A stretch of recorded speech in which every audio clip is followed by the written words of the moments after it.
সেনাবাহিনী শত চেষ্টার পরও রুখতে পারছে না গোপালগঞ্জের বিক্ষোভকারী জনগণ ও সাধারণ যে নেতাকর্মী রয়েছে তারা বিক্ষোভে ফেটে পড়ে এবং সেনাবাহিনীর উপর হামলা করে তাদের একটি গাড়ি সহ আরও অনেক ক্ষয়ক্ষতি করে এবং সেনাবাহিনীর উপর ইট পাটকেল দিয়ে তারা আঘাত ছুটতে থাকে।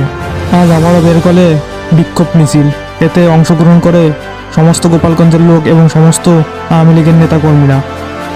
এর সামনে টিকতেই পারে না সেনাবাহিনীর লোকজন। সেনাবাহিনীকে উপেক্ষা করেই আজ আবারও বের করে বিক্ষোভ মিছিল এবং মিছিল অংশগ্রহণ করে সমস্ত লোকজন এবং সমস্ত সাধারণ মানুষ থেকে সাধারণ নেতাকর্মী সবাই।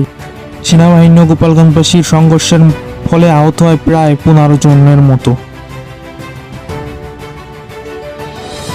এই উত্তাল পরিবেশ সামাল দেওয়ার জন্য পাঠানো হয় সেনাবাহিনীর 2টি ট্যাঙ্কবাহী বহর এবং 2টি টিমকে, কিন্তু তাতেও শান্ত থাকে না তারা। তাদের উপরও তারা হামলা চালায় এবং সেনাবাহিনী পিছু হটতে শেষমেশ বাধ্য হয়।